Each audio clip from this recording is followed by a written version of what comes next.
네, 전자기파의 발생과 송신 시작하겠습니다. 전자기파가 발생하는 방법은 두 가지가 있는데요. 직선도선이나 교류회로에서 좀 발생할 수가 있어요. 직선도선 같은 경우에는 말 그대로 전기장이 생기면 전자가 이동해요. 전자가 이동한다는 건 전류가 생긴다는 거죠. 그럼 전류가 생긴다는 건 보면 전자의 이동과 전류의 방향은 반대니까 전류가 이렇게 흐를 거예요. 그랬을 때 우리는 오른손 법칙에 의해서 얘네들의 자기장이 이렇게 생성된다는 걸 알 수가 있죠. 결국에는 전기장이 뭐를 유도시켜? 자기장을 유도시켜요. 근데 그 자기장이 없던 게 생겼으니까 다시 전기장을 유도시킬 거란 말이에요. 패러데이 법칙에 의해서. 그래서 전기자기장이 서로 유도하면서 전자기파가 발생해요. 네, 교류회로에서는 전자기파 발생하는 이유는 뭐냐면, 교류 전원은 말 그대로 이 풀마가 계속 변하는 거죠. 근데 우리가 이런 풀마가 걸렸을 때 여기엔 플러스 Q가 충전되고 마이너스 Q가 충전돼요. 그럼 당연히 이 사이에 뭐가 만들어져? 전기장이 만들어져요. 그러면 없던 전기장이 만들어졌으니까 당연히 요거에 따라서 자기장이 유도되고요. 자기장이 유도되니까 다시 전기장이 유도될 겁니다. 이런 형태로 서로 유도하면서 뭐가 만들어져요? 전자기파가 발생해요. 네, 파란색으로 쓸게요. 네, 이것도 전자기파. 네, 그런 형태로 뭐냐면 전자기파 같은 경우에는 전기장이 발생하면 자기장이 발생하고 자기장이 변하면 전기장이 발생해요. 이런 형태로 뭐하냐? 서로 수직으로 만나면서 서로 바깥으로 퍼져나갑니다. 이게 전자기파예요. 전자기파는 이렇게 발생하고요. 교류회로에서 축전기와 코일을 볼 건데, 그것도 봅시다. 전자기파 수신부터. 네, 전자기파의 수신하는 방법은 이건 내년에 바꿔야 되겠다, 순서는. 네, 전자기파를 그러면 발생은 저렇게 하는데 어떻게 해서 수신하냐? 수신은 우리는 전기장이나 전자기판, 자기장 둘 다 있으니까 둘 중에 하나를 받아들여요. 이런 원형 안테나 같은 경우에는 자기장을 받아들여요. 그래서 자기장의 변화를 통해서 여기에 받는 유도 전류를 체크하고요. 직선형 안테나일 경우에는 뭐를 받아들이면 전기장을 받아들여요. 그래서 전기장에 따라 전자의 이동을 받아들입니다. 그래서 이 전류를 체크하는데 결국에는 이 모양에 따라 원형 안테나는 자기장, 직선은 전기장. 그러니까 전기장 또는 자기장과 반응해요. 그리고 이렇게 해서 수신을 하게 됩니다. 그렇게 수신하는 과정이 이런 거죠. 우리가 음성 신호는 멀리 가지 못하니까 여기다가 뭐를 같이 넣어요? 규류 신호, 전자기파를 넣어요. 그러면 우리가 이렇게 전자기파로 변형된 거는 우리가 송신을 할 수 있기 때문에 이렇게 바꾸는데 그거를 변조라 그럽니다. 그럼 우리가 안테나에서는 이 전자기파를 받아들이는데 받아들인 거에서 이 전자기파 있죠. 규류 신호 얘를 빼버려요. 그러면 결국엔 뭐가 나와? 음파만 나와. 그래서 그 음성 신호 우리가 듣는 겁니다. 그걸 복조라 그래요. 이게 전자기파의 발생과 수신입니다. 그러면 그 전자기파의 송수신에 RLC 회로가 왜 존재하느냐? 공명증 동수 때문에 존재하는 건데 이 RLC 회로가 뭐냐면 저항과 그 다음에 코일과 축전기를 하나로 모아놓은 회로를 RLC 회로라고 해요. 왜 그러냐면 이 저항만이 전류의 흐름 방해하는 게 아니라 규류 전원일 때는 모두 코일과 축전기도 저항 역할을 합니다. 뭐에 따라서 규류 전원의 진동수에 따라서 전류의 세기가 변하는데 왜 그러냐면 이 진동수에 따라 코일과 축전기는 저항과 비슷하게 전류의 흐름을 방해하는 역할을 하거든요. 저항은 아니더라도. 왜 그런지 볼게요. 네. 축전기 같은 경우에는 축전기에는 뭐냐면 우리가 충전되면 얘네들이 충전되면 충전될수록 전류의 흐름을 방해해요. 이 전류의 흐름을 방해하는데 그러니까 우리가 빨리 충전되면 얘네들이 전류가 안 흐른단 말이야. 그러니까 우리가 풀마가 느리게 바뀌면 얘네들이 완충 그러니까 전류가 안 흘러.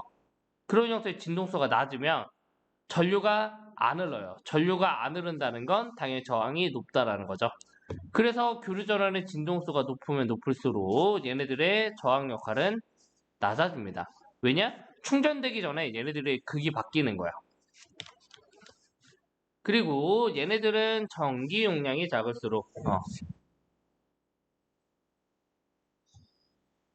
축전기는 큰 저항 역할을 하는데 왜 그러냐면 우리가 여기 요거랑 비교하면 얘네들은 요거 두 개만 충전돼도 가득 찰 거예요. 근데 얘는 충전되는데 더 많은 플러스가 필요하지. 말 그대로 전기용량이 크면 클수록 완충되는데 시간이 오래 걸린다고. 그러니까 당연히 적으면 적을수록 전기용량이 작으면 작을수록 더 빨리 완충돼서 전류가 안 흘러. 그러니까 큰 저항 역할을 해요. 그래서 교류전에도 진동수가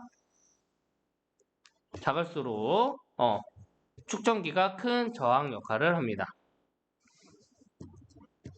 그러다 보니까 우리가 조금 더 깊게 나와서 시험에는 안 나오지만 축전기의 전기 용량이라고 그러고요.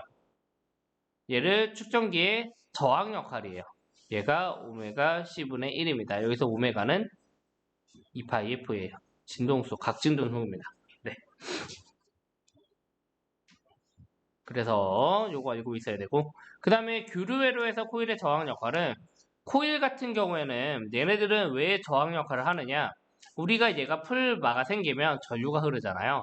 그럼 여기에 당연히 뭐가 생겨? 전류가 흐르고 그럼 여기에 당연히 자기장이 생겨요. 근데 얘가 마음에 안 든단 말이야. 원래 없던 자기장이니까. 그래서 생기는 게 뭐야? 전자기 유도 법칙에서 반대되는 자기장이 유도되죠. 그렇기 때문에 우리는 반대되는 전류가 흘러요. 유도전류가. 그렇다라는 건 당연히 뭐 하는 거야? 얘네들의 전류의 흐름을 방해하는 거죠. 그러니까 당연히 얘는 유도되는 자기장이기 때문에 빠르게 변하면 빠르게 변할수록 더 저항 역할이 커져요. 유도되는 자기장이 늘어난다고. 변화가 빠른 거고. 그러니까 유도되는 전류가 빠르니까 원래 전체 전류가 줄어요. 그럼 당연히 저항 역할은 커집니다.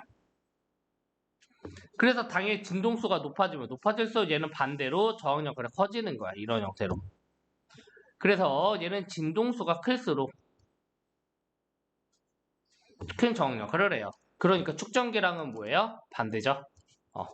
그 다음에 얘네 코일에 자체 유도계수라는 게 있는데 자체 유도계수는 코일이 얼마나 쉽게 변하느냐에 관한 이야기예요.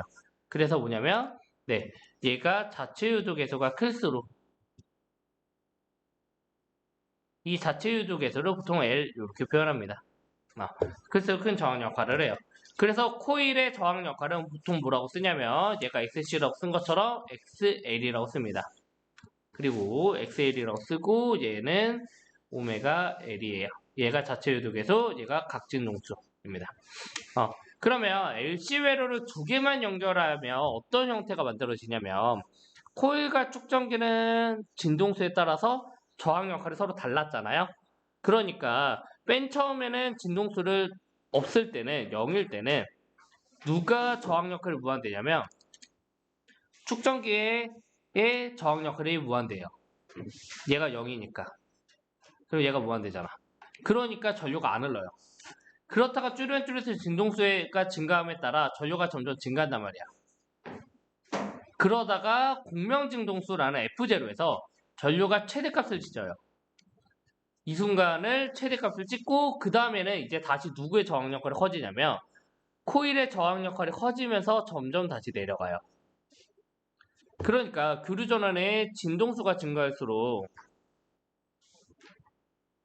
회로의 전류색이 증가하는데 어느 순간에 F0에서 세기가 최대가 돼요. 그리고 나서 커지는 전류색이 다시 감소해요. 왜? 축전기 코일에서 반대되는 역할을 하기 때문에. 그때 이 F0를 뭐라고 하느냐? 공명진동수라 그래요. 왜? 전류의 세기가 최대가 될 때의 진동수예요. 그리고 자체 유도계사 전기용량 이용해서 얘는 정답은 2파이 루트 LC분의 1입니다. 근데 하지만 이 문제 안 냈습니다. 이 정도만 하셔도 돼요. 이 내용의 의미만.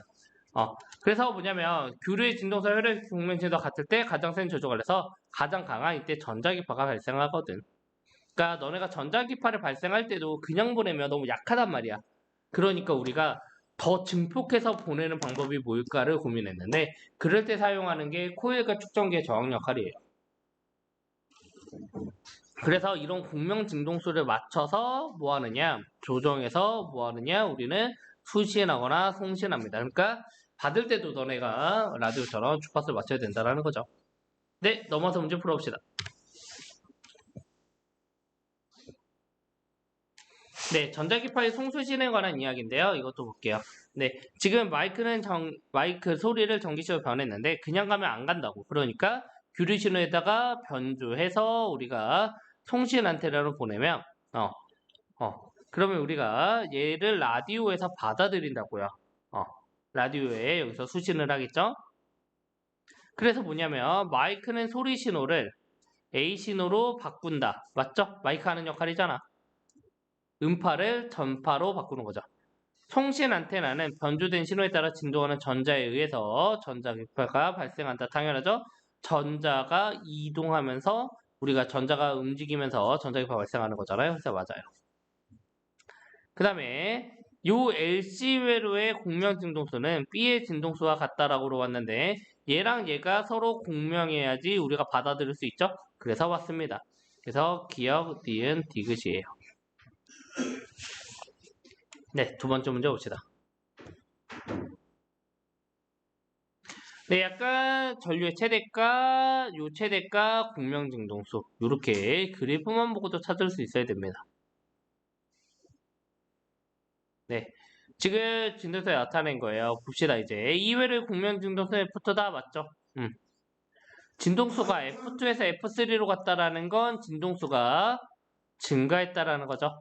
그럴 때 코일의 저항 역할은 작아진다 물어봤어요. 코일은 진동수가 높아지면 높아질수록 저항 역할이 뭐한다? 작아졌죠. 그러니까 당연히 맞습니다. 네, 그 다음에 저항 양단에 걸린 전압의 최대값, 저항 양단에 걸리는 전압의 최대값은 F1일 때가 F3일 보다 작다라고 물어봤어요. 저항의 전압을 구하래. 이 전압은 왜 봤지? V는 IR. 근데 저항은 일정하죠. 전류만 보면 되겠네. F1일 때 전압은 여기에요. F3일 때 전류는 이거예요. I1이랑 I3 중에 누가 더 커요? I1이 더 크네요. 그러니까 전압도 여기다 대입하면 더 크겠죠? 그래서 전압은 F1일 때가 F3일 때보다 작다가 아니라 크다가 돼야 됩니다. 그래서 디귿 틀렸어요. 그래서 기억 니은입니다.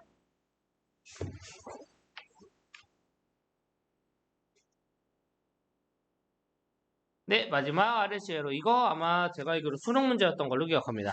네, 이 여기다가 축전기, 코일 축전기가 같이 있는 거에 C는 얘를 연결하는데 네, X에 연결해 C는 XYZ인데 어딘지 몰라요. 근데 지금 우리가 진도사 커져서 증가하다가 감소한다라는 것만 봐도 결국엔 얘는 뭐다? LC 회로라는 거 찾을 수 있어요. 왜 LC 회로는 서로가 상반되는 두 개가 다 있으니까 증가하고 감소하는 게 아니라 어느 순간 증가하다 감소하잖아. 그래서 Y는 어디에 연결해야 돼? C에다 연결해야 돼. 그래서 Y는 C 찾고 그 다음에 X는 진동수가 커질수록 전류는 감소한대요. 그럼 당연히 저항 역할은 커지고 있는 거죠. 왜? 오메 법칙에 의해서. 그러니까 진동수가 커질수록 저항 역할이 커지는 거 뭐예요? 코일이에요, 코일. 그러니까 B에 연결해야 됩니다. 그래서 나머지는 당연히 A겠죠? 그래서 BCA 4번입니다. 네, 이렇게 푸시면 돼요. 네, 다음 장에서 봅시다.